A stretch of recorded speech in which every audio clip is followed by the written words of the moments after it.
Shawnee, we are back again. Tell the people who we are. That's the last pod. Dads and Lads podcast. That's correct. I am Stuart. He is Sean. Today we've got a special episode with a very good friend of ours, Beccy Poole, Mrs. Maximise Potential.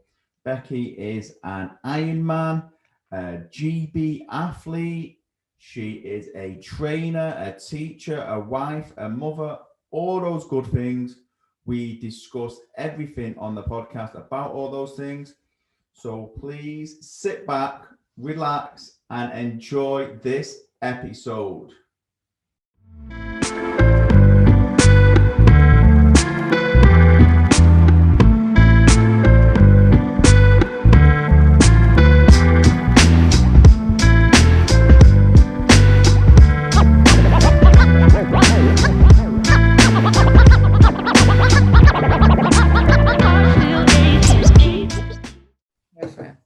Sean, she's here now. So we are joined by Beccy Poole, Mrs. Maximise Potential. She's an Ironman, a mother, a teacher, a coach, a trainer, a GB athlete, and the only member of the Poole family to finish a GB race. Don't tell him that. Love it.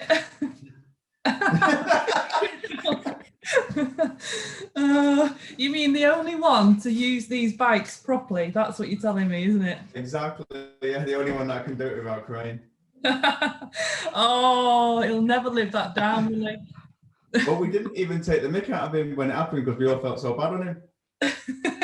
So we never really got to say anything. So, you know me and Sean, I'm just an idiot and Sean's my son, really, and we just do this. But we spent the last few weeks trying to get people back and motivated to go back to the gym. And when I say people, I kind of mean me. Okay. So you're like the fourth person we've had on. And is it working? Yeah, I feel a bit more revved up for it. Yeah. But we feel more of a female perspective to try and encourage women back to the gym because we know it's different for women than it is. Well, a little bit. We have a harder time, don't we? Yeah. So you've done all them things. Have you always wanted to be in the fitness industry? Was that something you always wanted to do? As in a job, you mean? Or just as in anything? Both? Did you always want to race for Great Britain? Did you always want to be a PT and all that? I did this with Elizabeth actually this week, and she said, what career would you do if you weren't what you're doing now? And I kind of thought to myself, actually, the only thing I probably would have done would be a professional athlete. That's what, as a career, that's what I'd probably wanted to be, but I never had that guidance really, and that family to push me into it. I've always been into fitness, don't get me wrong, in sport. In school I was a captain, I played all netball and athletics and all that kind of stuff, but you just enjoy it at that stage, don't you, when you're little? I didn't enjoy it. I was no good. Oh, did you not enjoy that? I think it's probably because I wasn't very good at the academics, so I had to do something, didn't I? So I went down the sporty route. And then same, and I always just do stuff that I enjoy. That's good, isn't it? That's what life's about. Well, I don't know, maybe you should plan a little bit more, but I finished school and then it's like, right, what to do? Right, I'll go to college and do sport. Okay, do sport in college. And then you finish college and it's very much, okay, now I need to think about a job or uni. Okay, I'll go to uni and do sports science because it's about sport and I like sport. And then it's like finished uni and it was like, okay, now what to do? And I still didn't have a real path, and I never obviously took the professional side. I was never good enough, to be honest. And it was just, that's what job came up.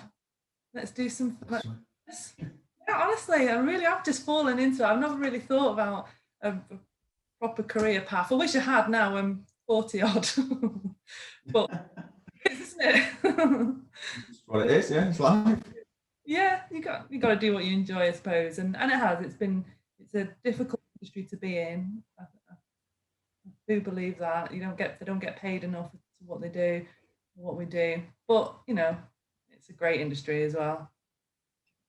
It is a good industry, right? Well, you've just said that. So what challenges do you face as a female in a male-dominated industry like that? Because it's like full of alpha males in it. I'm not Rick, but like real alpha males. Yeah, no, you're right. And I think I was trying to think about this yesterday, and I think it starts from when you're young.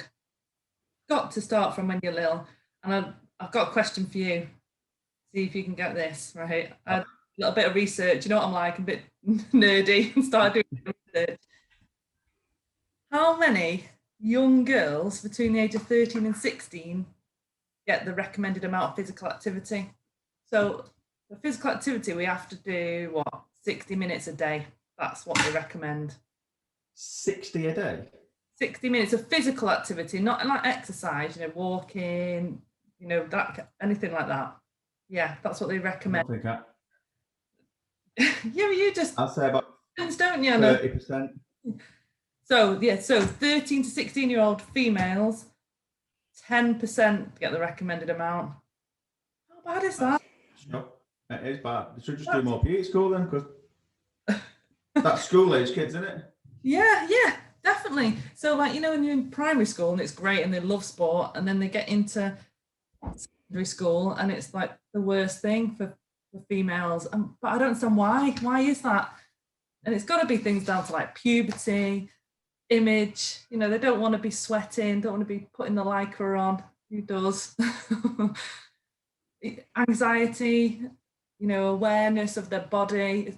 So there's so many barriers straight away for girls doing sport, unless you're really good at it, and that's, I'd say, lucky that was for me. I was quite good at sport, so it's just what I did. Didn't think about it. But if you're not, it's really hard to get into, and then they go into, they think about boys then, don't they?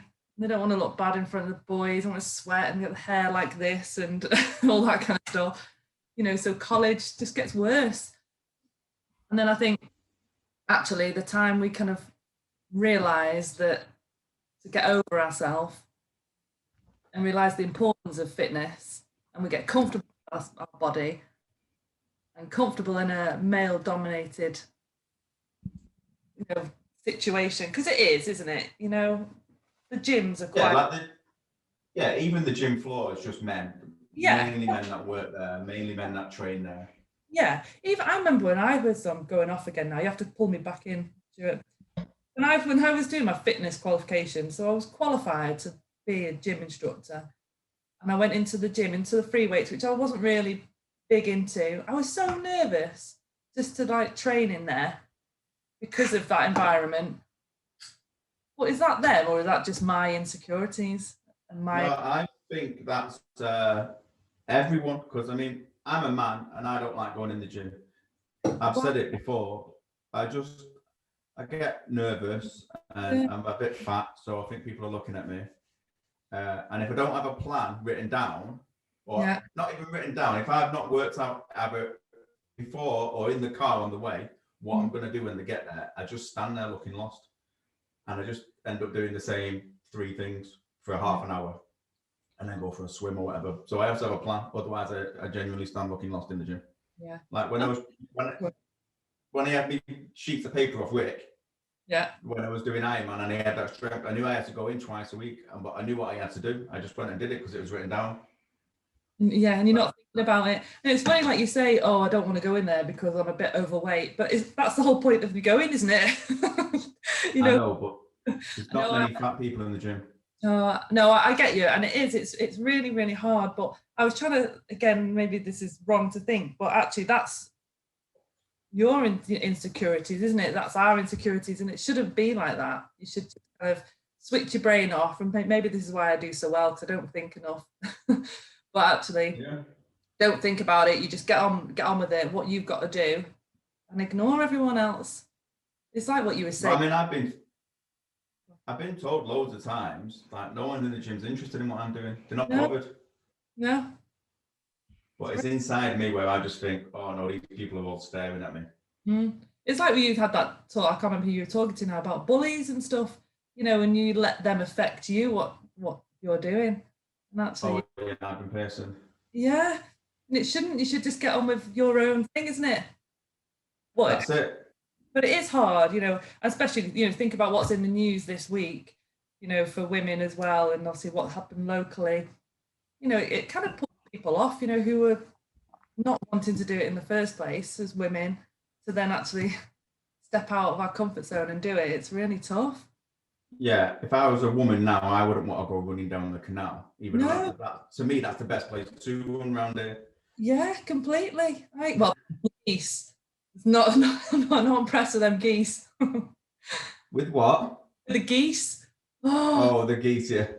On the canal, it's terrible. But yeah, I don't mind. But you're right. I wouldn't go down the canal, and I wouldn't go out running on my own at night and things like that. So it's really, really hard for women. Yeah, it is. But Sean has a question, don't you, Sean? Yeah. Question number 1. Oh. What was it living racing? What was it like? Like racing for Great Britain.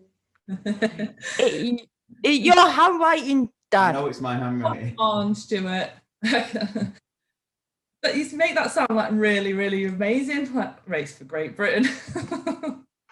But is it amazing? Well, yeah, it's good. I was really proud. But actually, I was more proud, not necessarily represent GB age group, but for my family, as a role model for Elizabeth. So don't get me wrong, we took it as a holiday as well. So obviously I did international, didn't I? So I went to Canada, Denmark, Ibiza, Glasgow. So I did 4 main international, national championships. And it's just, well, it's like on a big scale. It's amazing to run down the blue carpet, to see all the flags and the support that's there. It makes you feel special.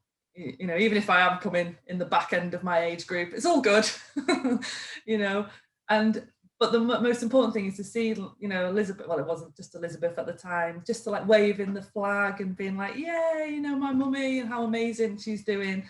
And that was the most special thing about racing for him, definitely. Yeah, I've done the blue carpet once, but that wasn't it wasn't for me. It was just, I did Liverpool triathlon, and it was an ITU qualifier, I think. Oh, nice. So they had a blue carpet, but I felt well out my depth, and I was like, I turned up to wrap my bike, and there was this guy next to me in a GB top, and he had his bike was like 10 grand or something, and I had like a £600 Cannondale. Yes. He said, have you registered your interest? I said, be interested in what? Not to die? And he was like, no, qualifying. He said, there's only 5 people in our age group that have registered their interest, and we're all going to be near each other, so we could all crash out. Oh, that's brilliant. I know you can definitely manipulate it to for your own benefit. But, I'd like to say when you get to the main event, and you're standing on that line next to another girl in your age group who can run a 5K in 18 minutes, it's like you kind of need to be. That's it, yeah. I've no chance of me. I came 5th last out of everyone that day. Oh God. But you did it, and actually you got to think about why you're doing it, isn't it? Yeah.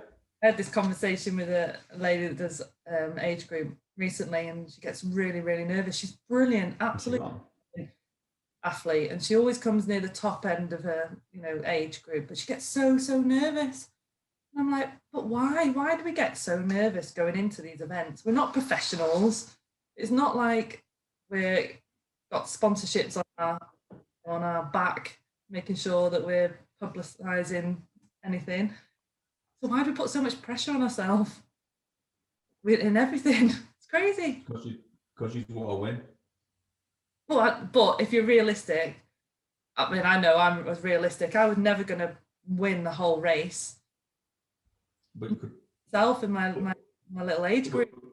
But you're there, aren't you? So you can win because you're there. Yeah. So that's where the nerves come, isn't it? Yeah, I suppose. Yeah. I think it's just one of the things, isn't it? You either do get nervous or you don't, and I definitely get nervous. I actually enjoy more the training side of it, I prefer more than the actual race. I don't know. No, not for you. I don't mind training, and Sean likes rugby training, don't you, Sean? Yeah. But I mean, the race is. I'd rather do the race. I think if I didn't Yeah. have to train, and I could just race and get a medal. That's And what I just do. tip up, yeah. So rugby training to be in a team. Oh, here he goes. Off he goes. Go on, get some work done. Mr. Maximise Potential. So is it school rugby or a team? No, Sean, tell Becky who you play for. Trafford Metrofits. Oh, nice. Yeah, Sean. He played there since he was in year 7. Since he started high school, he said, "I'm not going to try out for football. I'm going to try out for rugby." And then we went and watched him at school. And then one of the other dads said, "Oh, if he wants to learn, bring him down." So Brilliant. He's always played. And we're gonna aim for professional rugby then. Sure. Yeah. Is that your aim? Yeah. Yeah, that'd be awesome. So you've got to go college, aren't you? Get Yeah. college next year, and then hopefully just to continue doing your sports work, because you've been doing BTEC sports at school, aren't you? Yeah. Doing really well in that. So hopefully we can go and do the next level at post 16. Nice. Also, you could kind of go down the same path as us, really. You know, kind of fitness instructing, personal training. You know, a sports coach, things like that. That's it, isn't it, Sean? That's what you like doing, isn't it, at school now? You just like doing the sport. That's the one he does on his own, really, without much help. And his teacher says he's doing really well. So hopefully. Oh, fab. It's hard work though when you get to university, you know, the sports science and things like that, but it's definitely there, you know, available. I can't afford to send him to university, so I'm gonna have to wing it. I did, so if I can do it, honestly. Oh dear. Do you know what? When I did in uni, I picked the topics that had the easiest assessments. I didn't worry about what the topics were. They were like, what are you going to do? I was like, yeah, that one's just coursework. I'm all right. Like, I'll do that one. That one's an exam. Oh, I'll leave that one out. I'm not good at exams. Yeah, most of what you've been doing at the minute, in it, Sean, that's been coursework based, hasn't it, for you sports? Nearly all coursework based, and that's why they put him in it at school. Yeah. Do this, coursework, nailed it. That's what I like about BTECs and things like that, you know, in the education. So many different paths now to suit everybody, which is great. It's really good. Yeah. Awesome. I'm mad at him at the minute, so. Why? Oh, just because he wanted to go to Manor Academy, but they're saying that they're full, and it's at the end of our road. And I just feel like sometimes, because they use kids with learning difficulties as a bit of a political pawn to try and get more funding, and if they say we're oversubscribed, they'll get more money, and it just annoys me. Yeah, that's not good. You need to be a parent that really kind of pushes it more. Yeah, so we're just going to try and get to Eccles. I think that's the next closest one for moderate learning difficulties. So. Right. But they'll give him a taxi or something. Anyway. Go on, sorry, go on. When's he at college? Yeah. September. No way already. Did his GCSE, well, he was meant to do his GCSE this year, weren't you, Sean? Yeah, we're doing mocks on the 26th of April. Well, mock exams. They're not doing proper exams this year. No. So, and it's quite right. They shouldn't put them in for that. That's crazy. It's better for us anyway. No exams, isn't it, Sean? Yeah. Less stress. Definitely. Yeah. No, that's practical. We're practical people, aren't we, Sean? That's hands on. Hands on. That's what we like. Okay. Well, how can women overcome confidence issues with doing things like going to the gym or even just going out for a run and stuff like that? Because a lot of it is confidence. Yeah, definitely. It's really hard because I still suffer with confidence issues, and I tell you what I do, and I play down everything that I do. You know, so Rick would go on, you can get that, and I'd be like, oh no, I can't beat that time. You know, so I kind of play it down straight away. So then I'm not putting that pressure on myself because I lack that confidence in my own ability. And it's really strange why I do that. And I don't know the actual answer to that, why that is. And I think the way to get around it is find what makes you confident in terms of like what motivates you. You know, if you've got something in your mind you really want to do. So like you say, you know, when we did the Ironman, we had to go and train. We couldn't couldn't just tip up and train for it. Did you did train? Yeah, I did train, yeah, but I don't think I trained. As I trained, obviously. But you can't. So I was really focused that I wanted to achieve that, and I knew to be able to do that, I'd have to put in. I think I put about 15 hours a week in that. Yeah, I think I was 10 to 12. I think. Yeah, so I had to just get over my lack of confidence in sticking my swimming costume on and going in and splashing around in the pool. But that was that was my motivator to do that. So it's trying to find something that does motivate you. So one, finding an event that you've got to work on. But I know that's not for everyone, and some people just doing it for fitness and health benefits. Why not do it with somebody like social side with a friend? That that always helps. Gives you kind of that accountability as well, doesn't it? If your friend's going out for a run, you can't let them down either. And it's safety as well in numbers, obviously one at a time. I also think, what about, I know it's a bit of selling, but get a PT, get somebody to support you and give you that education and guidance in the gym or outside.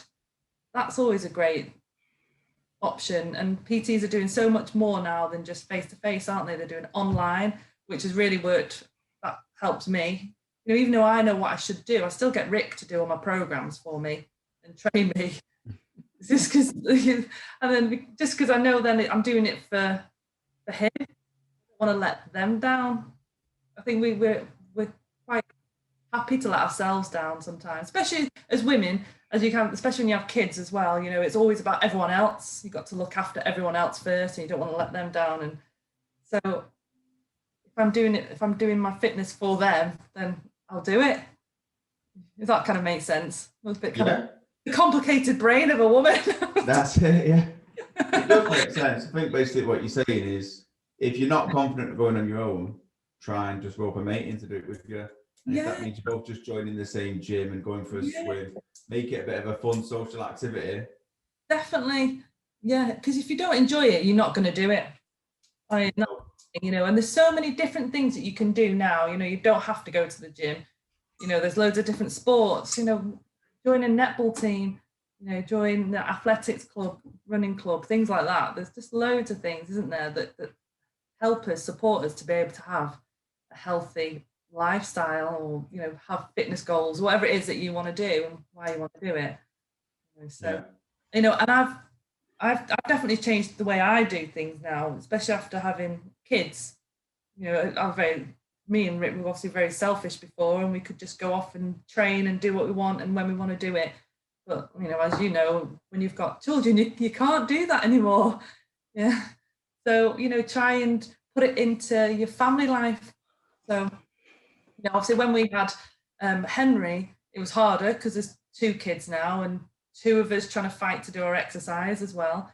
So I bought a running buggy. So get rid of that normal buggy. I don't need one of them. Let's just have a running buggy, and gets him out when he needs some fresh air and gets me some exercise because I go and run around the park with him. Yeah.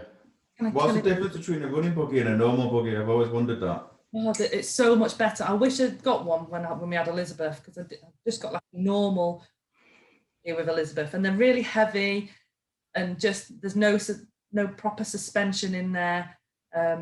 Like the running one we've got 3 wheels, big wheels, so you can go over any terrain, suspension, really, and just amazing to run with. Don't get me wrong, it's easy to run without anything, but I literally just hold it at the top, the handle, and that's it, and it just glides along with you as you're running. Brilliant. So definitely recommend that. If women are I could have done with one of them when Sean was born, not because I was running, because I didn't start exercising until I was 30, but because I think me and Sean broke 5 or 6 buggies when he was a baby, rally sliding it round shops, spinning it, jumping it off curbs. That's brilliant. I didn't pay for any of them because I've got a massive family, and they were like, Stuart, you're a bit skinny, do you want this buggy, do you want this baby bath? And it was just like, yeah, I'll have that buggy, and then the next thing you know, the wheels are falling off it. That's brilliant. Yeah, you definitely need a running buggy then. Yeah, we needed something a bit more sturdy. Yeah, definitely. Do you know what else we do? Which is a bit, I don't know if this is a bit weird or not, but obviously family time is really important to us, like many people. And you're busy, you're working, you don't get much time, for family. So when it comes to weekends and you've got like not that I'm doing an Ironman now, but we used to do like 5-6 hours on the bike, it's a whole weekend, isn't it? So we used to do things like if we were going out for a day trip, Rick would ride there wherever we're going. So if we're going to Wales, he'd ride halfway there. We'd meet him, and then we'd swap, and then he'd drive the rest, and I'd get on the bike and I'd carry on the rest of the way, and just try and like put it into our daily, routines that we're doing and activities that we're doing with the family. Yeah, I don't think I did many 5 or 6 hour bike rides in my Ironman training until the day. I did a few. I was really good at just sitting on the turbo doing them. I don't know why. Until last year, like when I did with the lockdown, the most I'd done on the turbo was 45 minutes. Yeah. That's the longest session I'd had on the turbo was 45 minutes. Really? Couldn't do it. I used to do like a 30-minute blast of 30 minutes and then go and run as like a brick session. Yeah. Or I did this, what Mike had me doing was he said, you can watch the first half of the football, Stu, and you've got the timer in this first corner. And it was to get me fitness up. And he said, do 3 minutes on, 2 minutes off, 3 minutes on, and you get nine sets out. And he said, then you can have a 15-minute break at half time and do the second half. But I never did the second half. It works that though. We say that to Rick, because people struggle with time, but you sit and watch the football for 90 minutes. Yeah. Sit on the bike and watch the football for 90 minutes or whatever it is that you do. I mean, I don't watch programs. I like just put a bit of music on and I'm in the zone. I don't know what it is. Yeah, I have music on. I do that with Zwift and I have it set up and then I just have the music up. The neighbours must think I'm mental now because I've got it set up in a room upstairs and I've got pure heavy rap music, window open because it's too hot. Yeah. Myself all kind of bitches out the window. Oh, that's brilliant. I thought your podcast room would have been your gym room. No, this is our conservatory. We should really switch them around because the sound's better upstairs. Yeah. If we have this as a gym room, we can't use the dining table or anything, so it's more like an office. We have it as an office and then a dining table, and then we do this in here.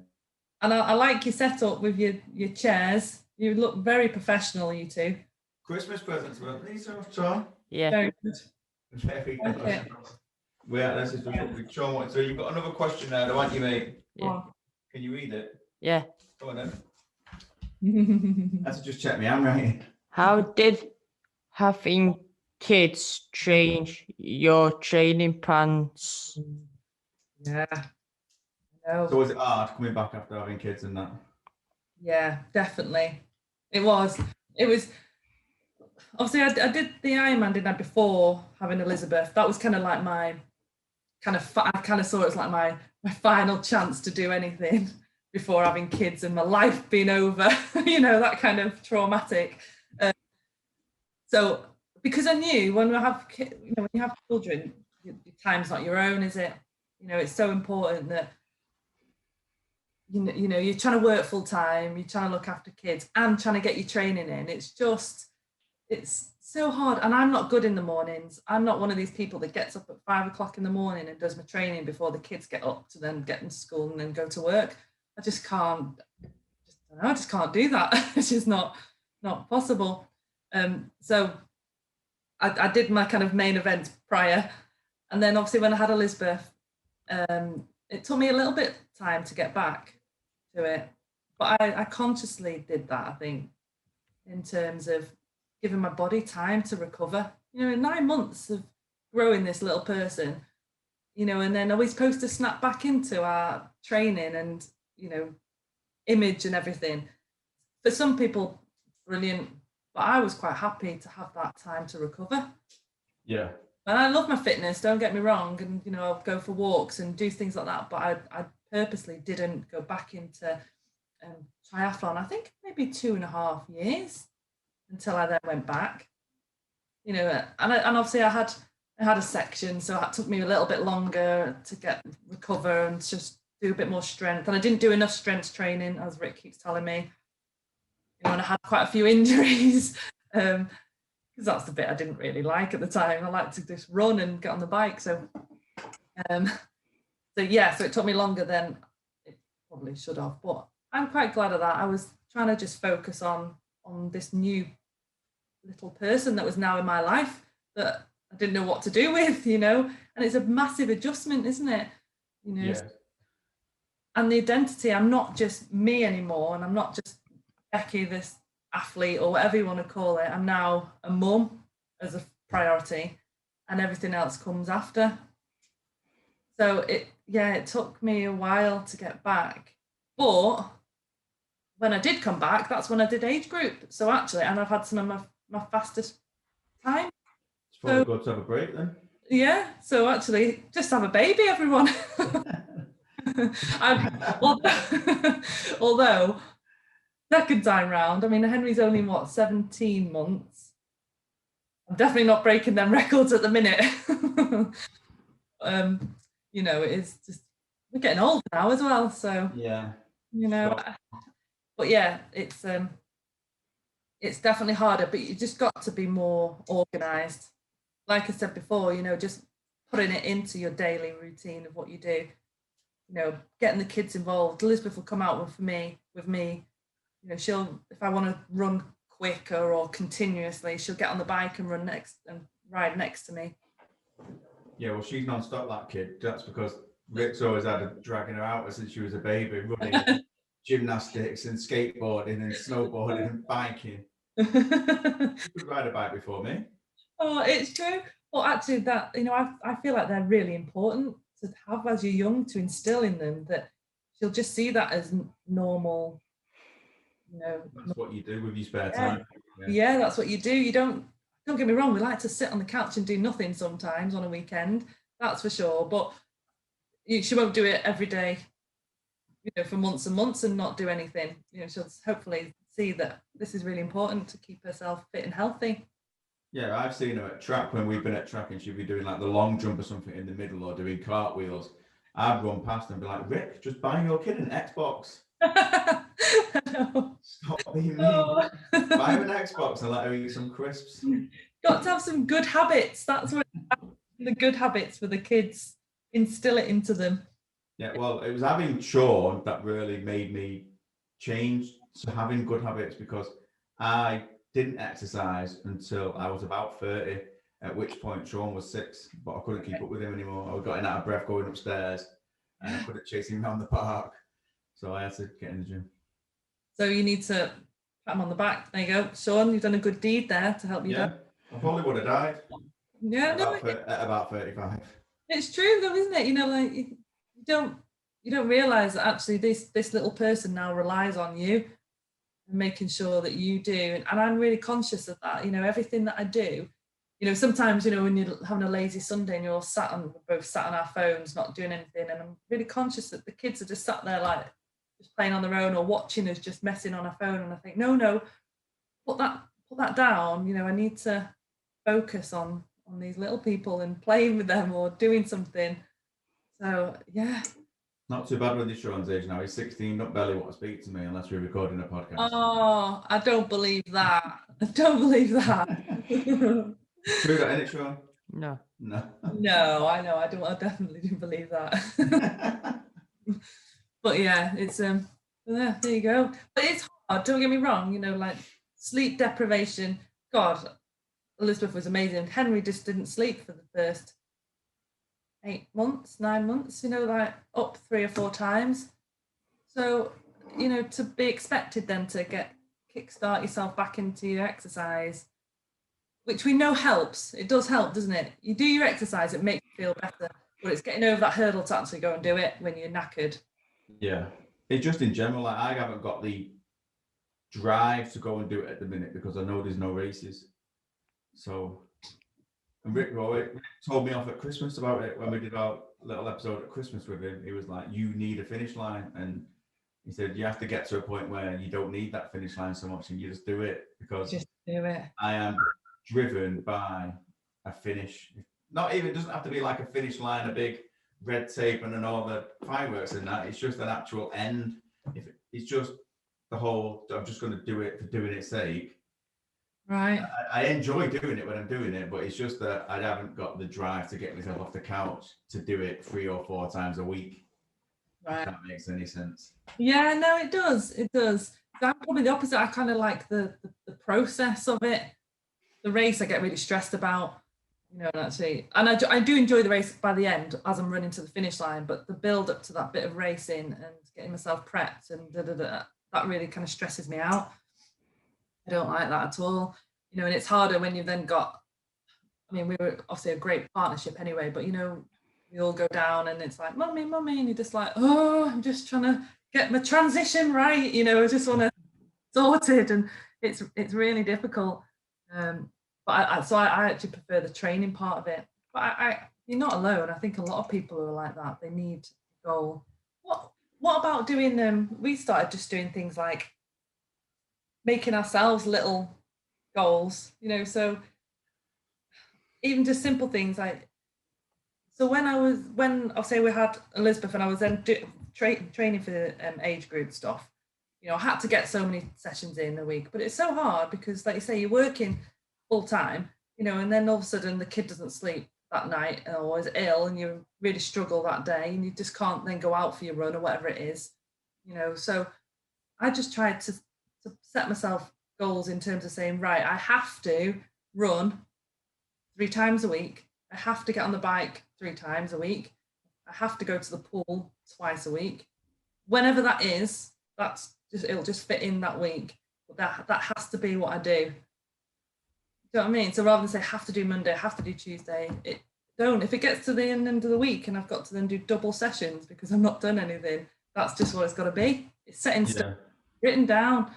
You know, we have a chart up on the wall, you know, and I plot it in terms of just that's what it is, and I tick it off what I've done.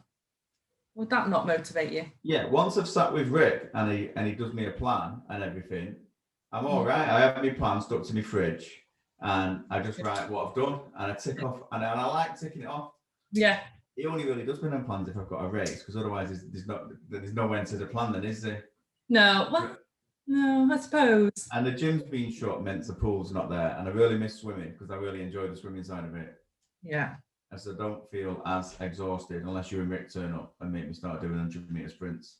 Did you see that on the memories? Yeah, I posted it again.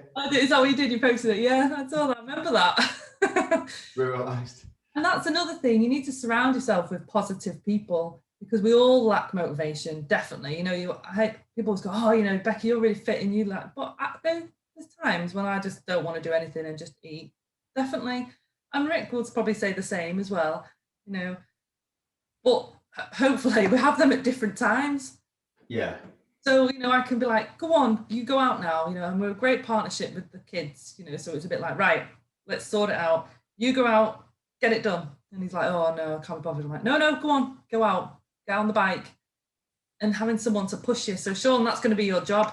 When he sits on the couch, you've got to go, nope, get up, go for a run. Sean is actually pretty good at that. When, especially when I was training for Ironman, he would say, have you been for you get on from work, from school? And he'd say, have you been for your run? And I'd say, no, I've not run yet. And he'd say, well, you need to run. It says it on the fridge. Or have you been on your bike? Have you done your turbo? And if I was in my kit, he'd say, oh, have you been gym? And I'd be like, no. So, well, you need to go gym then. And he'd just kick me out of the house. Good. That's what you need to do more. Yeah. It's always a bit like that now as well, because I've already mentioned it on here, and people are going to get a bit bored. I had therapy during the first lockdown because I was mental. Well, I'm still a bit mental, but I was really struggling. So I had cognitive behavioral therapy, and she was like, yeah, you just told me what's wrong with you. You've not been exercising and you've got no motivation. And it's a vicious circle, because I went through a stage after I bought this house where, and it was a bit before it as well. It's like after Ironman, I was all right. And then I just started spiraling down. And then we moved in here. And when I was going to go for a run, I used to feel really sick. And even to the point where I say, Mark, I'm not running today, I don't feel well.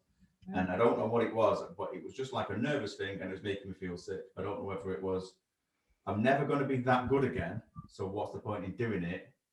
or my brain saying, you're never going to be able to go that far again. So then I so panic about it. But the woman said, you have to write it down. Write it down. If you write on Wednesday, I'm going for a run, you have to go for that run. And you're not allowed to say no. So that's what I had to start doing. Yeah, definitely. Yeah, no, you're right.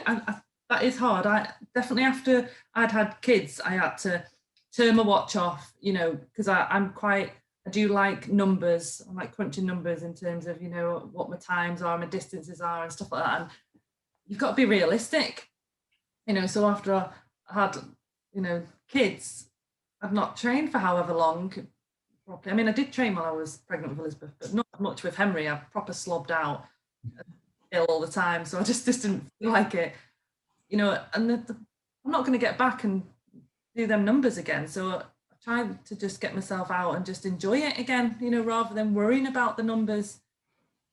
But I know I enjoy it when I do some decent runs and the fast. Yeah, I can't look at the numbers. I can't do maths in my head when I'm running anyway. I struggle when I'm not running. So when I'm exhausted, try to catch my breath, I can't look at it and go, I need to do this, I need to do that. But it puts me under so much pressure. Like if I'm trying to keep at a certain pace to get at a certain time, if I start looking at it and it's gone off it, I think I've got to go faster. And the harder I try, the more I tense up, the slower I go. Wow. That's so I just keep my sleeve rolled. I start it when I leave my house, keep my sleeve rolled up, and I have a look when I get back. Really? Or if I'm feeling good, I'll have a quick cheeky look at the like, oh, I'm halfway, I can do this, and we can get back. Yeah. But if it's negative, it proper screws me up. Really? Yeah. Wow. You know, because I've had some, like, my runs aren't great at the minute, but I guess kind of every time I come back home and I think, but I've done it, I've still done it. As much as I probably didn't want to do it, maybe the time isn't what I wanted, I still did it. And that's got to be a good thing. Definitely. Yeah, getting out, for me, definitely at the minute, getting out for a run is just completely pressure off because I've not got any races. And I just go out and I run a 5K and I enjoy it and I get back and I feel dead good and I think, oh, that's great. That. Because, you know, like I'm very much, I can find excuses as well, you know, in terms of like working. Obviously, I'm working self-employed at the minute. So when I'm working, that's when I'm paid. If I don't work, not getting any money. So I can easily find myself just sat working continuously and not give myself a break, you know, or something else needs doing, you know, the house is a mess, the kids need feeding, you know, so there's always something else that can get in the way for me going out and doing that. Don't worry about the house being a mess, do we, Sean? Well, we don't either at the minute, that's for sure. But it's always cleaning it. She's like, this house is a mess. I'm like, it'll be fine, don't worry about it. As she comes around, she's like, this needs a clean, that needs a clean. Two boys live here. What do you like, student accommodation? Yeah. Oh, dear. You try having my two kids. Jeez. I've done my time with kids. Yeah, I know. So do you know what I do on my days when I'm working? Because I'm just obviously working at home. I put my gym kit on first thing in the morning. I'm not going out straight away. I'm going to do a bit of work first, but I put it on. Yeah, because then you're ready. Yeah, I'm that parent that goes to the school gates and I've got my gym stuff on. But then I'm ready then, and I've got no excuse. Yeah, if I'm working and I know it's a day where I need to go I need to do a run, or I've got some weights in the kitchen and we need to do something, I come home from work and I do the same. I put my gym kit on straight away because I'm in it then. And I know if I sit down and do anything else, I'm going to sleep. I've been up for work since 3 o'clock in the morning. If I get home at midday or 1 o'clock in the afternoon, I'm having a sleep and then I'm not wanting to do anything. And then I'm like, oh, we'll be all right at 6. I'll go at 6. Nope, that's not happening because I'll be asleep tomorrow morning. Yeah. So let's just get in and do it straight away. Yeah, that must be really hard when you've got shift work, definitely. It's not real work, is it? My job, it's not that hard.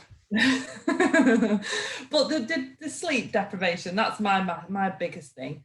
You know, I really struggled with that with Henry, you know, having that sleep deprivation. But, you know, I just tried to find things that I enjoyed, and even just going out for walks or like little run walks, you know, and just not pressure on ourselves for it. That's it. So, have you got any advice for women who are trying to get back at it after childbirth or a long layoff? After saying all them things that you've struggled with, what advice would you give women to getting back after a long layoff? Take your time, definitely. Don't feel that you have to be like, what you see in the media and people snapping back into shape straight away, and being able to do, which is amazing, these people that can do that. But every pregnancy and every delivery and everybody's body is different.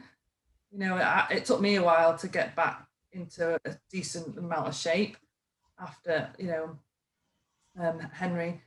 So definitely take your time and build it up slowly. Your body's been under massive trauma, so you need to think about strength training.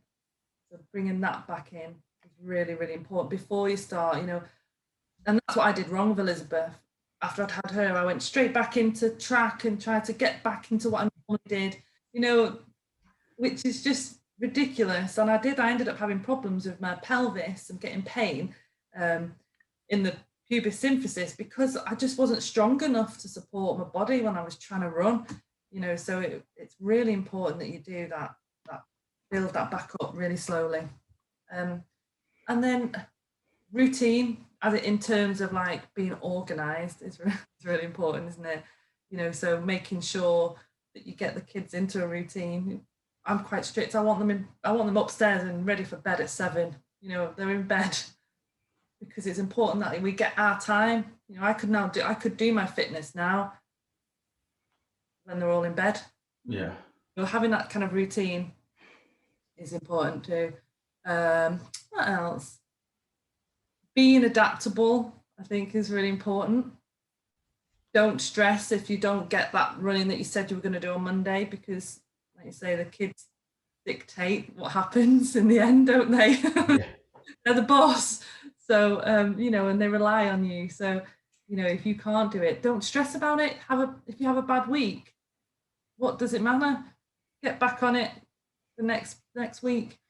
We have that thing, don't we, about I always think, the Christmas, we'll start in January. I don't get that. You know what I mean? Because you have to have Christmas off. Yeah, you have all Christmas off. Right, we'll start on the 1st of January, we'll start fresh. Why does it have to be 1st of January? Just start it. I like to start in Christmas when I'm actually off, but we have more time. But just being adaptable with it.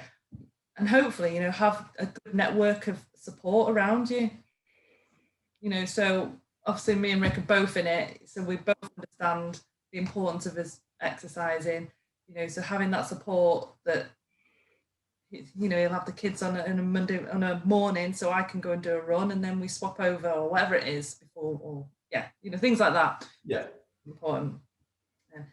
And just embrace what you've got, think about why you're doing it is really important. Are you doing it to be an Olympic champion? No, you're doing it to just make yourself feel a bit better.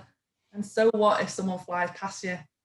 You're doing it. You got to think about why you're doing it. And that I found that hard to start with, because I'm quite competitive, secretly competitive. Not a secret. Oh, is it not? No. Do you think I'm competitive? Yeah. Oh, you have to be competitive to do what you've done. It's not, you can't be uncompetitive and qualify to race for Great Britain. I thought I hid that quite well. No. I mean, you're not as bad as Pete, but yeah, I know that does annoy me on track when Pete flies off. I do have that. Everyone flies off. I got not lapped, but somebody carrying a washing machine ran past me on the marathon the other year. Always have a banana passes. It's just not right, is it? Yeah, can't believe it. I mean, well, the first 10K I ever did, someone in jeans ran past me. And he was piping up, and I was going, it's far too hot to be running this. I had shorts and a t-shirt, and this guy in jeans ran past me with a number on.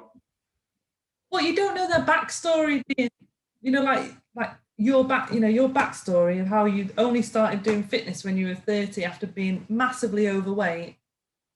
Would you ever have thought of doing a 5K, a 10K, a marathon, an Ironman? You just would never have thought that. So actually, just to achieve it is amazing. And that's what we've got to have, some realistic goals in our head. Just had a baby, my body is trying to get back to normality and my hormones are all over the place. not to be, too descriptive, but I'm trying to breastfeed a baby. What do you expect? I'm not going to world record. So you've just got to be realistic. I think that's the main thing, and enjoy it. You're kind of doing all these things, but you've got to enjoy what you do. Yeah, definitely. I like the Ironman training was rough, and it's probably Ironman was the hardest thing I've ever done, but it was real enjoyable. I spent going out on the bike with Mike, and Mike just telling me, "Oh, you can do this, you can do that." Meeting Rick at the pool, and we go for a swim, and then we go for a run straight after, and everyone going, "You're getting better, Stu. You can tell that you've been eating right and all stuff like that." And it was good. It was enjoyable because I could see myself getting fitter, and then I just fucked it up afterwards and didn't do anything for 2 years. It's like I had a baby. Just did nothing. Oh man, it's right though, isn't it? You build this up, you build it up, and then you've done it, and it's like, oh, now what? I remember having for the Ironman as well, definitely having a slump and not doing anything. What's the point? Like, what's the point? I think I've done 2 races since Ironman in 2018. Have you? I think maybe 3. I think I did Salford, and then I did Almere with the boys, and then I just did a sprint this summer just gone. September, me and Mike went and did one in Shropshire. But that's it. That's it. I think so. I mean, obviously I've had Henry, but I've not done a lot, to be honest. I like to make sure I'm really prepared for a race, and I definitely don't feel prepared at the minute. Preparing to losers. We didn't even go for the race brief when we did Almere. Rick never told me that. I think it was Rick's idea not to go for the race brief.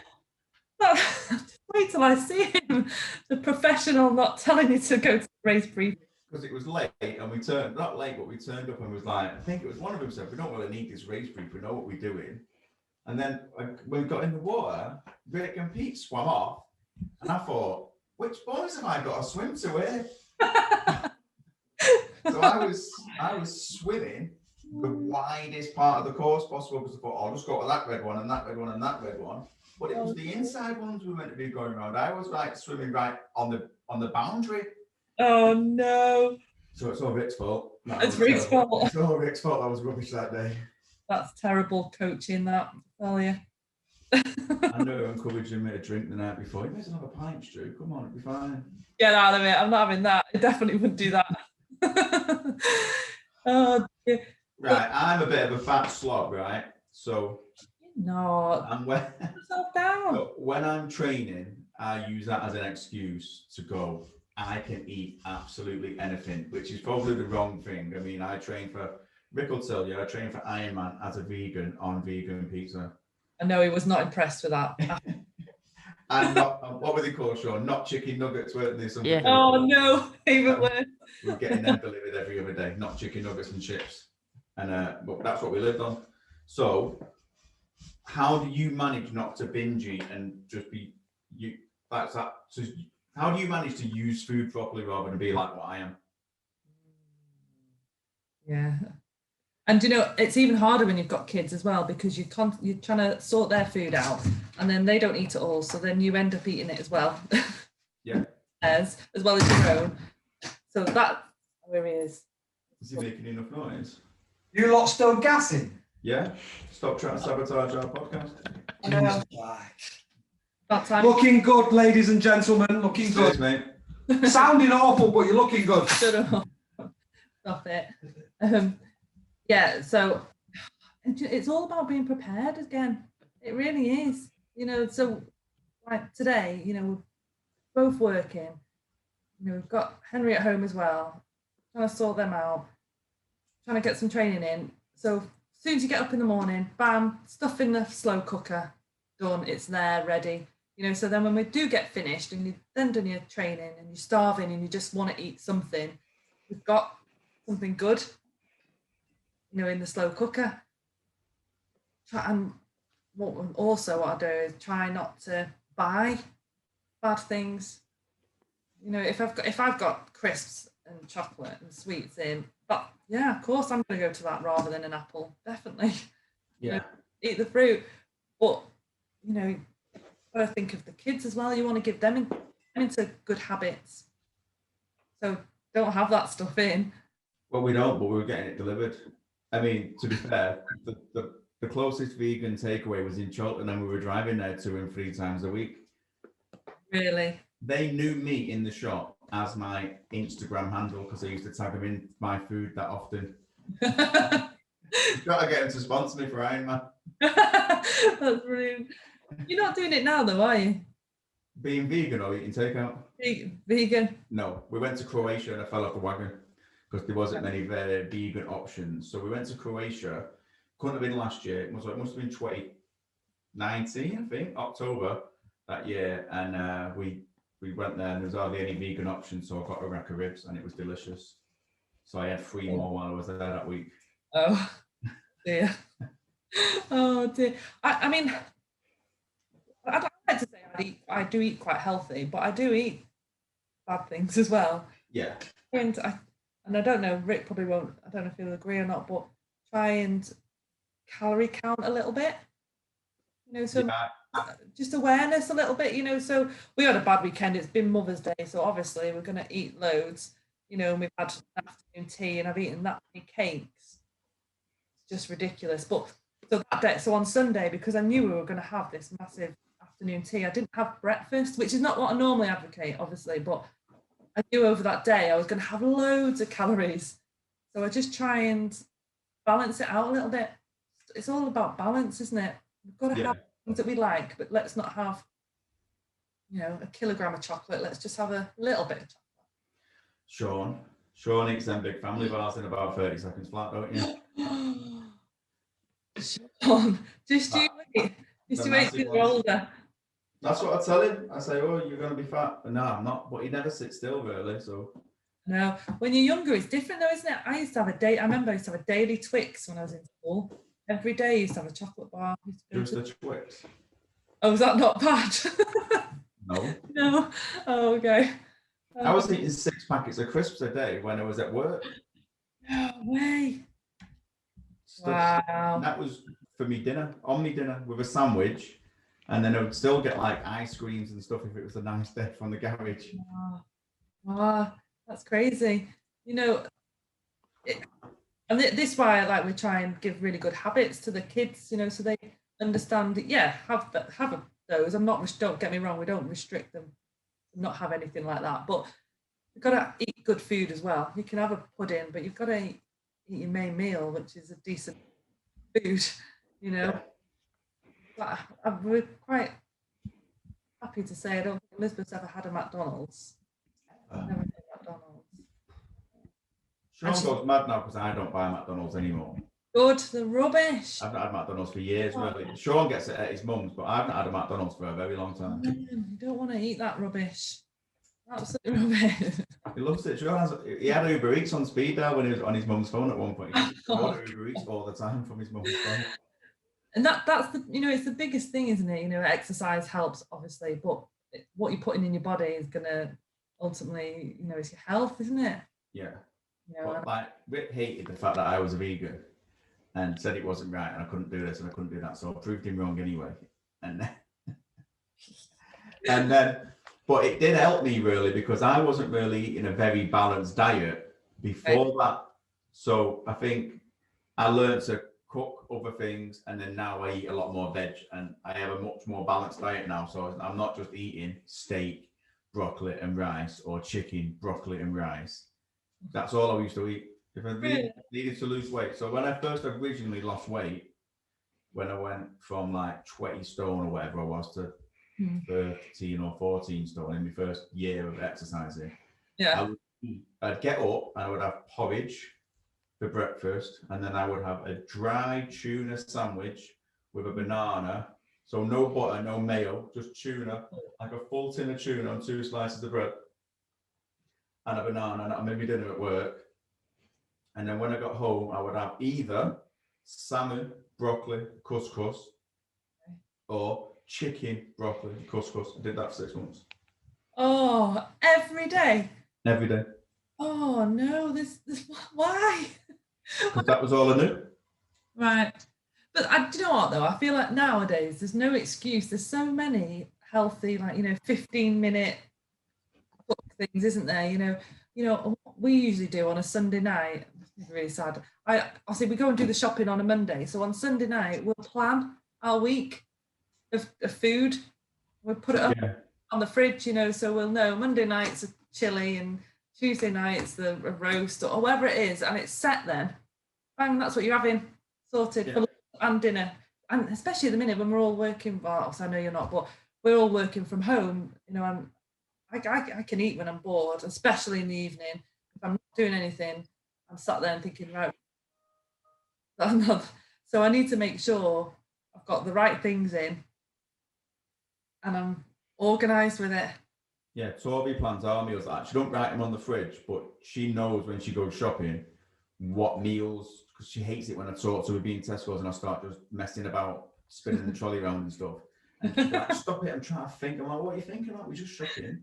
And I need to know what you're eating all week. And I'm like, well, I don't know what I'm eating all week, so don't worry about it. Just throw food and pizzas, chips. No.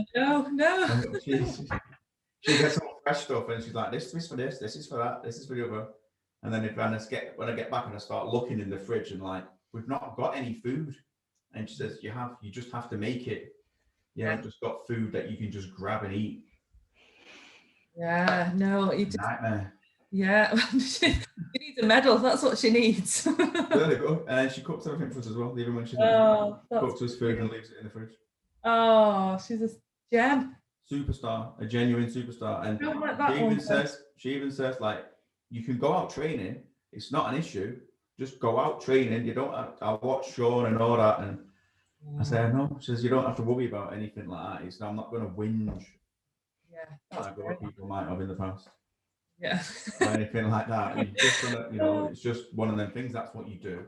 And that's what makes you happy. And you're better off happy than you are just staying on the couch and miserable. Yeah.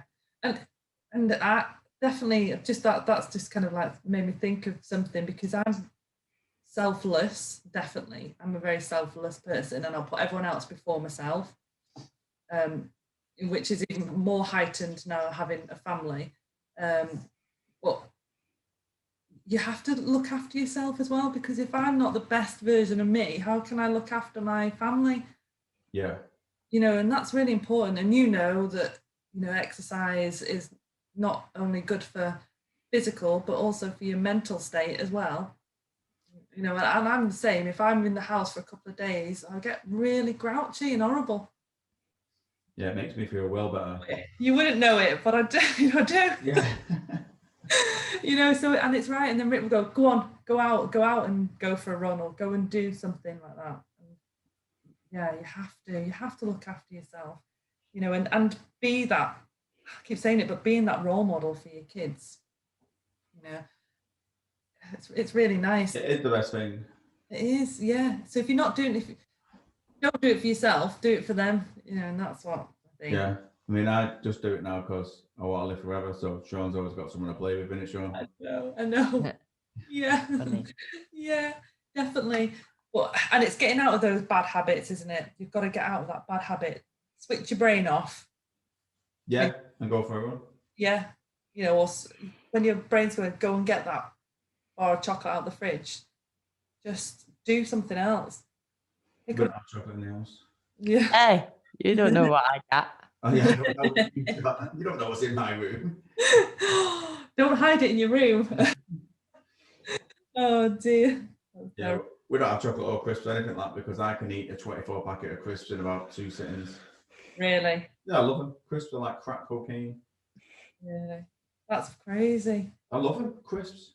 I'm savoury. I like crisps, don't get me wrong. So that's why, I don't try not to have them in. Yeah, that's it. If I want crisps, I'll go and I'll buy enough crisps for that day. So like a tube of Pringles or a packet, like a family sharing pack. But if I go and we buy a 24 pack variety, so that's meant to last up for 2 weeks for Sean school dinners or something, that's not possible, because I'd be like, oh, there's crisps in the cupboard, I'll just go and get a packet of crisps. And then I get them 2 at a time anyway, because they're not very big. And then they don't know. Crazy. Boom, boom, boom. I'll just eat them. I need to work out this week. You need to work out this week, do you? I got rugby 12th of April. Yeah. Is it back on? We're not sure. They're allowed team sports at the end of the month, aren't they? Yeah. but they've not said anything. The RFU were proper strict last time. They've not done contact rugby for a year. They came back and they could do touch rugby, but they could only do contact in small groups for no more than 10 minutes a week or something like that. So they never bothered. They never went back to contact. They've not played like a competitive game in over a year now. Oh, what a shame. Oh, that's so sad. So hopefully they can get back. But it just depends, because football's been back, like competitive Sunday League football and all that. But the RFU, they just didn't want the kids climbing all over each other, I think. Yeah, I get that. Yeah, it's no good for them, though. So you're going to need to do a bit of fitness, Sean. You need to get your dad out, pound in the streets, get you fit again, ready. I know. Rick already messaged me and said, listen to one of your podcasts. Don't be taking Sean for 5K runs. That's no good for rugby. He needs to be doing some sprints. Yeah, that is true. But you can do some, I don't know if it'll be right, but you can kind of just do some sprints and then some walks, and sprints and then walk. Yeah, that kind of thing, yeah. Lamppost to lamppost and stuff. Yeah, but proper sprint, not just like your 5K pace to that lamppost. You need to do it all out, hard sprint. I'm all out. 5K is my all out. That's my sprint pace. You've seen me at track. Oh, I can't wait for track to be back. I know, I missed it actually. I was saying to Rick the other day, get it back. Yeah. Hey, I sprint all you out. You'll sprint us all out, will you, mate? Pete. You probably would. So are you going to do Ironman again? Ooh. Do you know, I'm getting old now. Yeah, but you're not old, are you? Yeah, I feel it. I would love to do another Ironman, because obviously once I'd done it, and I'd never done anything that long before that endurance, I kind of not held myself back. I suppose I did. I held a little bit back, especially in the run. I just didn't want to bonk out halfway through. Oh, it's a nightmare, that. Yeah. Won't like that to happen to anyone. So I remember, I must have worked hard, because I remember when I got to the end of the finish line, I was just like, and I looked at my time and I was like, oh, I could do that faster. I'm doing it again next year. But I'd already made that commitment that we'd have kids after that. So I would have loved to have done it the year after and tried to improve on that time. So I'd like to say I would like to do it again, to try and beat my time. That's me doing all my maths again. When I wouldn't do it until Henry's a lot older and settled into a good routine in middle school. But yeah, I would. I'd like us all to do it. We need to get a maximised potential team back. I don't think there's anybody else willing to do it. Why? Will you not do another one? I mean, I have to do another one because mine doesn't really count. So You have to. Yeah. I've got Very got true. a huge tattoo for the smallest Ironman distance ever, the biggest tattoo ever for the shortest distance ever. Oh no! So you've got to do it again. So yeah, I want to do it again. But I booked for next year. I booked Lakesman to do it in 2019. Never did it. Never trained. Just wasted 350 quid.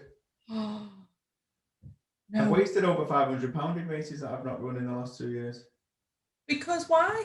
Because I didn't train, because I'd book them and then I couldn't get out of the house because my mental health was just saying, no, you can't do this, you can't do it. What if you're not going to, what if you can't do it as good? What if you fail? What if you don't finish? Yeah. Everyone's going to laugh at you. It's your chimp, your head that's telling you that. You got to kind of like switch that off somehow, don't you? That's the thing. I keep saying that, but when you're sat there going, oh, I just can't be bothered, or oh no, I've got to do this, or I've got to do a bit more work, and you have to kind of go, oh, just get up, just don't even think about anything, just get up and do it. That's what you have to do, isn't it? So yeah, I was quite through a stage where I just booked races that I wasn't ever going to do. No way. But I wanted to do it, and I thought if I book it, it would make me do it. But then I just thought, And it didn't. So you need the team to do it. So we need, who do we need? So we need Mike, Pete.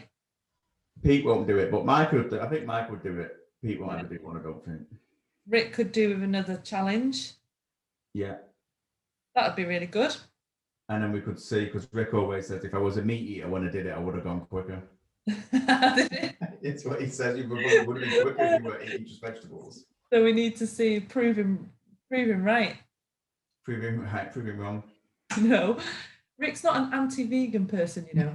No, he's changed his tune since he did his nutritionist course. Yeah, no, he's, you know, we just need to be to do it right. If you're going to be vegan, you need to do it right, and that's the problem. That's what gets us back up. Is people do it, but don't do it the right way. Yeah, and I think he knew that I wasn't organised enough to do it the right way. Yeah, So definitely. instead of making sure I got all my vitamins and everything, I would take vitamin supplements and eat pizza. And Oh, right, okay. Yeah, it kind of defeats the object. Yeah. Oh, so we're going to do, well, you have to give me a bit of time. Oh, I'm just saying before I'm 50. Oh, okay. Yeah, I'm all up for that. And I'm not 50 for another 11 years, so I've got 11 years. Within the next 11 years. Yeah. But I think if you did it, if you you had someone to do it with, would that not push you? Because if Rick phoned you and then said, right, come on, we're going out on the bike today. Oh, definitely, yeah. Or if I'd arranged Yeah. Friday afternoon and Matt's working from home again, and he says, come on, Stu, when we dinner break, we're going out for a bike ride. I'd never missed a session. Yeah. Never missed, and I never thought about it, even when deepest, darkest January, when we had to have massive gloves on. And we was going out, and he said, "Just got to go up Alderley Edge 5 times today, Stu. Just up and down 5 times, and then we'll come home." All right, I'll just follow you.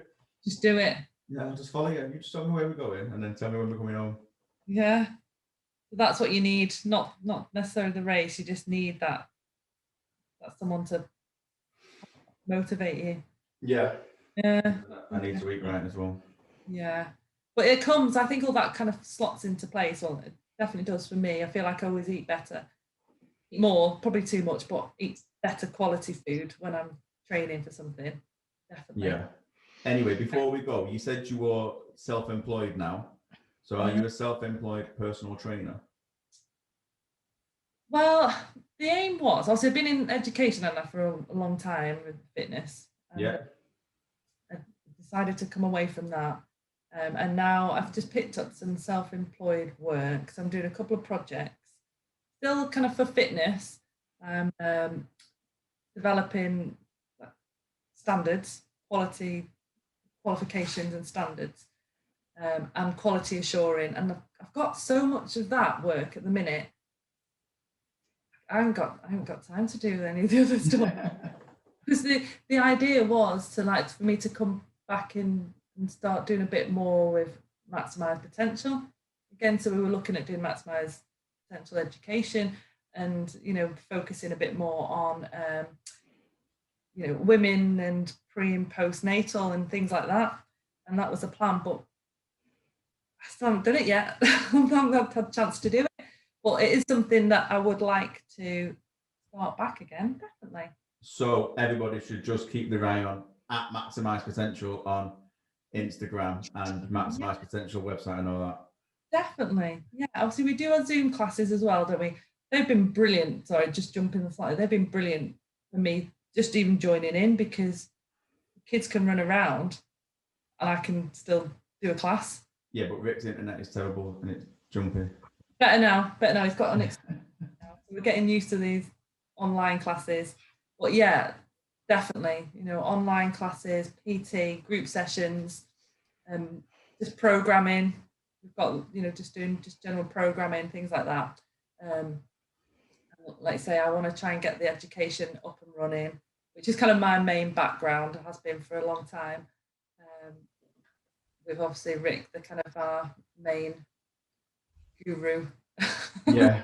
I need him to send me something, actually. I need him to send me some mobility things I can do every day. From the Zoom sessions? Just in general, just things I can do that are easy, that I can just do where I'm stretching my legs and stuff, because I still can't hardly straighten my legs because I've never really, because I started exercising late and then I don't really stretch. And then I was working out the other day and I tweaked something in my side, but I don't know if it just traps a nerve or something because I get a pain down, not a pain, but like a numb sensation down the side of my leg every now and again. So, yes. And I was just doing press ups and stretching across, and then it just went, and then it was just real, and it was hurting standing up and sitting down and stuff. So it's getting a bit better now, but I do want to just stretch it. Well, I've not seen you in Wednesday morning flexibility for a long time. Because I'm at work, aren't I? Oh. Like you're not going tomorrow. It's not Wednesday tomorrow, is it? Yes. Oh, it is Wednesday tomorrow. Yes. I could Well do said, tomorrow, Sean. Well, I'm off sick. I'm off sick tomorrow, so. But I had my COVID vaccine, and it's knocked me for 6. has it? Oh no. That's what you need then. Couldn't feel my arm for 2 days. Oh, really? They say that. It was real bad. Like I was like, if you get punched in the arm, I had like a dead arm for 48 hours, but my temperature has not been steady at all. It's been up and down, up and down. 1 minute I'll be sweating, the next minute I'll be freezing cold, and I've just been dead lethargic, so I had to book sick for a few days at work. Oh no. Bless you. Have you been going out for walks? Went out for a walk this afternoon, yeah. Good. And then just do a little bit of flexibility, relaxing, good breathing. I'll let him know. That's it. They've really helped me actually, because obviously how my body's changed and everything just kind of all tightened up, after being pregnant, and I had my Achilles issues, not being able to run properly. Yeah. Helped massively. I'm not very flexible. I never have been. Even when I did dance when I was little, I could still never do the splits or anything. Terrible. Oh, I remember my teacher like tried to push me down on my shoulders to get me into the splits, and I just could never do it. I just not got that makeup of. Tell him to set. I will, but I'll get him to send them to you because definitely. Send me the link. Send me the Zoom link tomorrow morning because I can do tomorrow morning as well, and I'll transfer him some money. I'll let him know. You can make sure you do it. But it's too advanced. I'll do it tomorrow morning because it's 8:30 and it just after Sean's gone to school. So, but they're too advanced for me then. But it's some questions. I have never sweated so much than when I do that. Like when I do yoga, when Total Fitness is open and I do them yoga classes, or my old lady stretch classes, I like to call it. Yeah. They do like stretch and toe, and I'll go in there with a load of old women and I think, piece of piss this. Stood in a pool of sweat after about 5 minutes, and I think, how am I sweating standing still? Yeah. Oh dear. And you're supposed to relax into it. Yeah. Exactly. How am I sweating with my hands on my knees and this old lady's got her palms flat on the floor? Consistency, that's what it is. Like with everything, isn't it? Yeah. Build it up slowly. Don't try and jump before you can, don't try and run before you can walk, that kind of stuff. Build it up. That's it. That's Becky, we've been way too long now. Everyone needs to go to bed. So it's all right. It's my fault to cast back in. Thanks very much for coming on. And everyone go and check out Maximize Potential on Instagram and Facebook and all that good stuff. Fabulous. Much, right. Sean, say goodbye. Bye. Sean, it's good to speak to you. I'll see you soon. Good luck with training. Get training before rugby. That's it. And Thank you very much. See you later. Bye. Bye.